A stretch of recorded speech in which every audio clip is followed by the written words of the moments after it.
Hello friends. Today I thought I would show you a doll quilt that I'm making for a very special little girl in my life. And this is it. Now this flower block I learned to make from Beth on my sewing room, and I will put a link from her channel. If you have not watched her, please go and do that. She makes some amazing things. But she did a little bit different than mine because she used all different colors of petals, more of a scrappy look. I thought I would do more of just a floral. But I need one more row. I have 2 rows on here, and it's just not quite big enough. I discovered after my little special girl went home one day, she had taken she'd taken the flannel sheet off of her little blow-up bed in my house and wrapped up one of her dollies in it. And I thought, I don't think I've ever made her a doll quilt. I've made her quilts, but I've not made her a doll quilt. So her birthday is this month, and she's going to be getting a doll quilt. Don't tell her, okay? Alright, so I'll show you how I'm going to be making this. It will have 9 blocks altogether, and then sashing between all of the blocks and around the outside of it. So here is one of the blocks, and I'll show you how I went about making this. Okay, here are my pieces cut out and laid out on my board. I do use Quilt to cut my pieces, but I can give you the measurements. These squares, these are not attached yet. These little floral squares are 4 inches square. These strips are 2 by 4, and this middle one is 2 inches square. And these little corners are 1.5 inches, and I will have all that in the description box. Alright, so let's get started. We have a lot of little corners to sew on.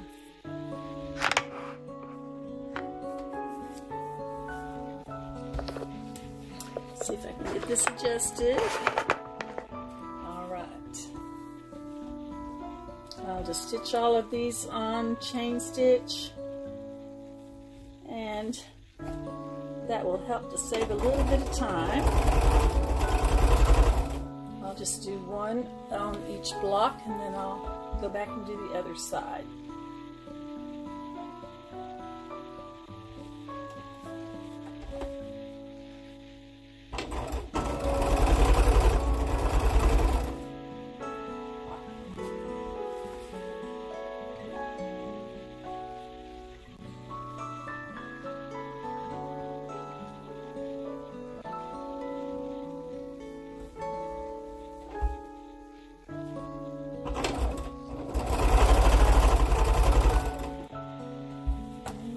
For this.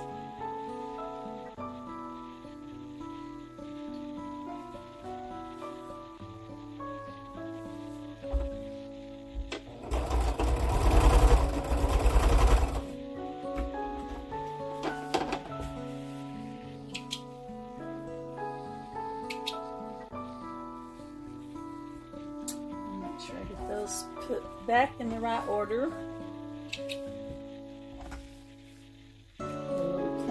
Go not in the middle, but on the outer edges.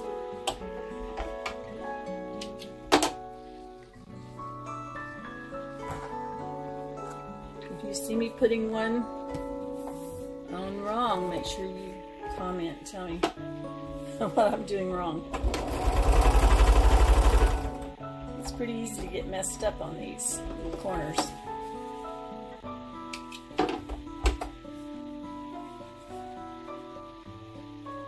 Okay, now I'll just lay those back on there to make sure that I'm doing it correctly.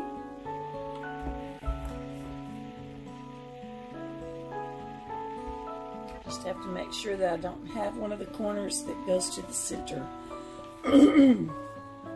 Okay, second round of corners.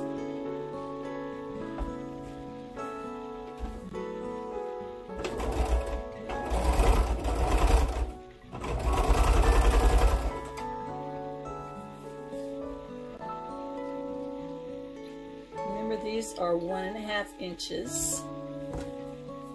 And then I just fold them over and press them corner to corner.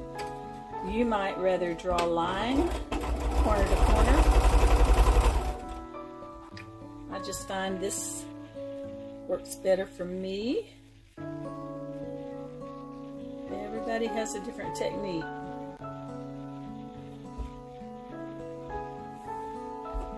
I just follow that little crease that I pressed in there.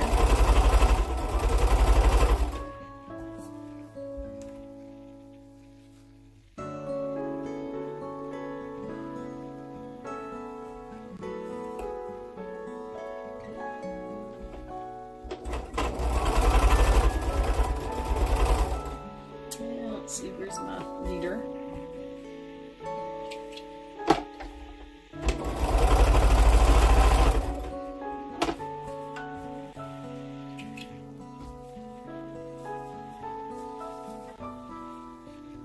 I won't lay these back out until I get them pressed and trimmed. Okay.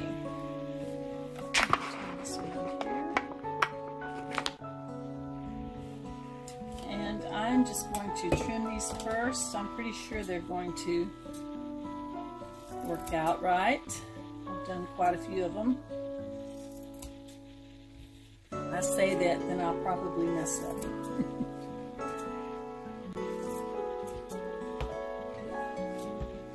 No, I won't. No, I won't.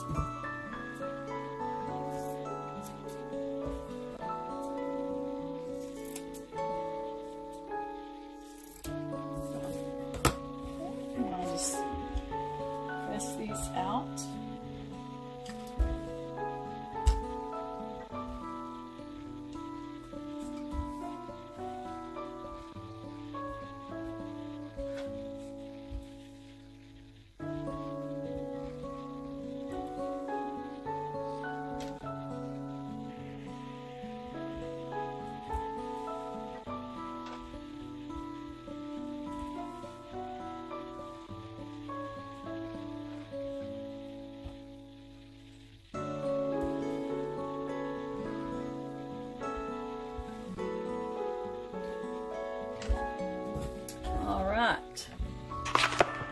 There are my 4 petals to the flower,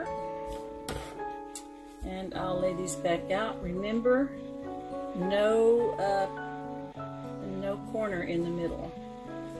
Corners are, whoops, I must have gotten wrong. Corners are all going to the outside.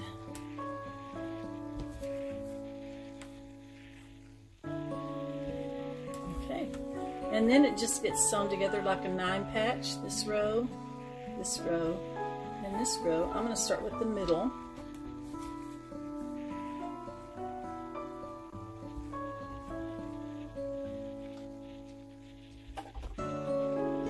Quarter-inch. And then I think I'll just go ahead and chain stitch these as well.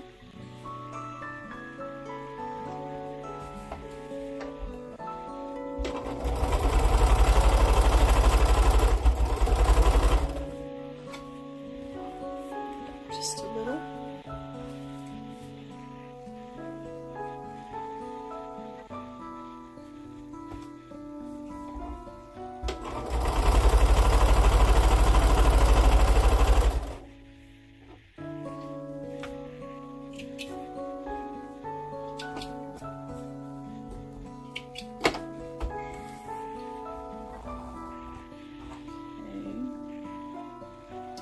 That right.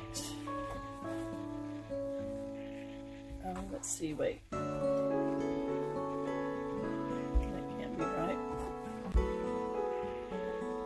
Here we go.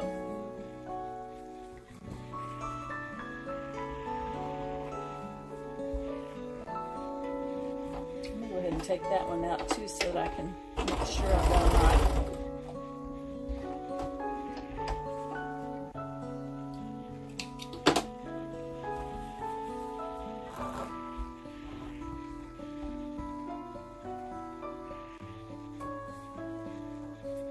Okay, I believe that is correct. Alright, I'll start on the bottom this time.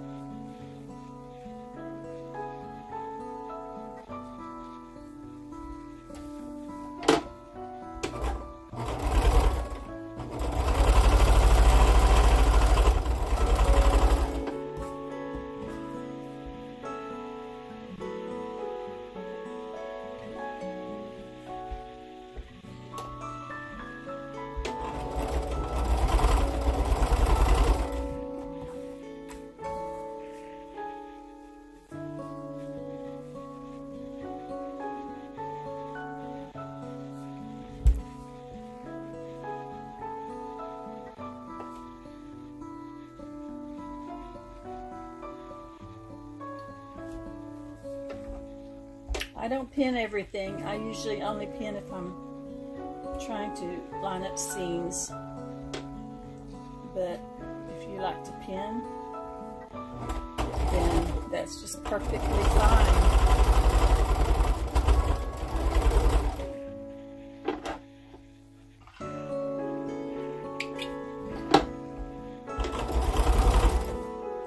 I used to work in a sewing factory years and years ago when I was really, really young.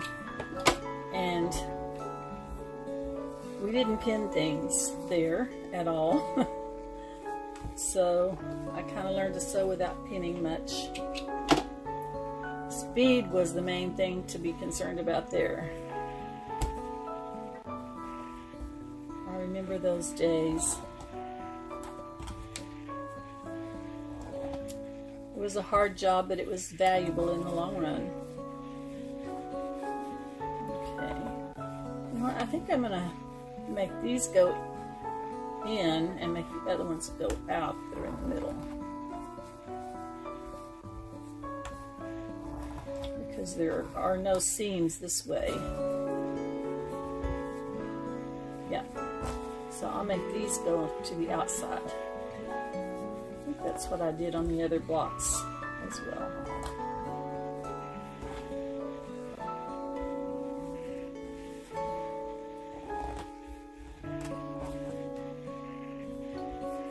Okay, so far so good.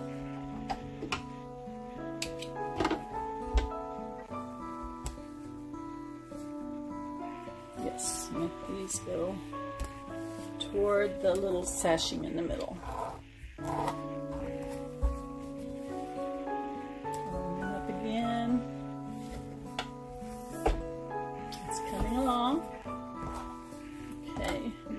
Have to put these together. Now I will pin these so I don't mess up on my seams.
Sorry about that angle.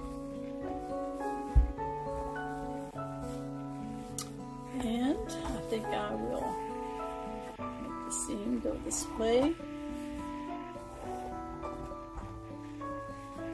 Least amount of resistance.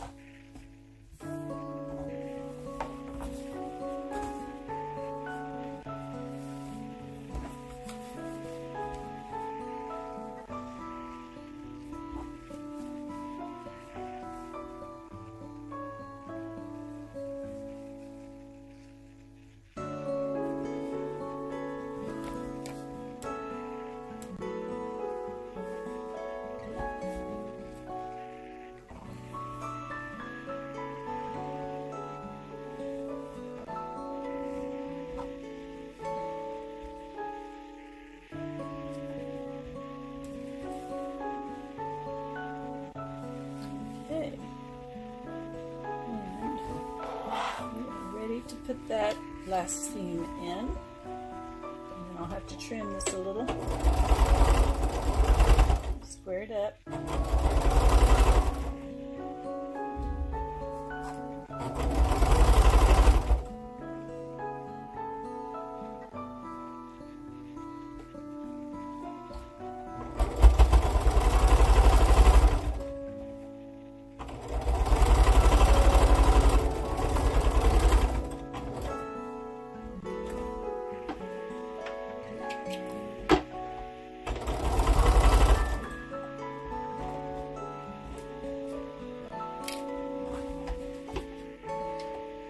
I pretty much always use leaders and enders, or I use small little blocks and sew them together, because I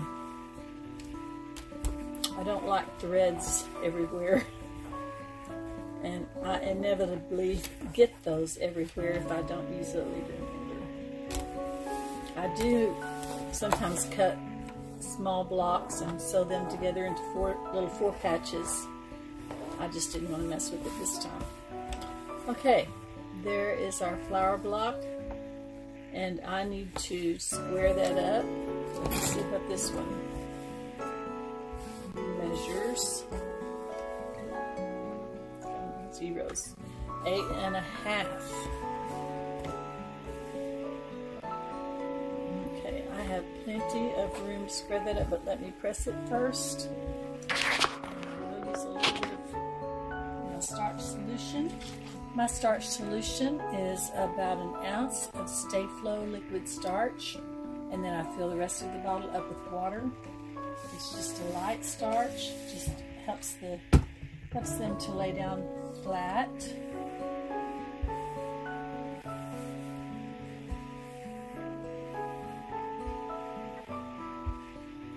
And since I finger pressed everything while I was working, it's not much of a problem to get to lie flat. But if I did have a problem, I could use my handy dandy block that I got from Amazon. It's like a clapper, but it's a big square. I bought these in a set of 2. This one is a 9-inch, and the other one is a 6-inch. And they are just great for helping your blocks to lie flat. Just let them absorb that little bit of heat after you've ironed, pressed. And now it's ready for me. Look how flat it is. Now it's ready for me to square up. And I think I have an 8.5-inch block somewhere. I'm not sure where at this point. Alright, I'll just use this. This is my little what is it called? It's like a it's called QuiltCut Strip Savvy Mini Square Up. It is 12 inches long by 8.5 inches wide. So that'll be perfect for the width, and then I can adjust the width. And it has lines, of course, going all through it that you can line up your pieces with, so that you get them nice and straight on both sides. Just make sure I've got this. Okay, and then all I have to do is trim on either side of this. Since it's 8.5, I won't have to cut in the strip part of it. You know what, this is a big turning mat, but it's too big to turn on here. So I'm going to do it this way.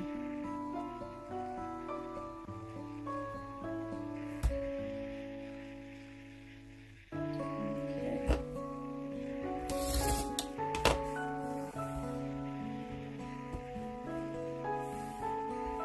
And then 8.5 this way. find some lines to line them up with. In the center, kind of put that little yellow center block in the middle. And since it's 8.5, super easy to do, I'm going to turn it. This one's a turn around one too, but there's no room to do it. No room to turn it around on my desk right now. I have too many things here.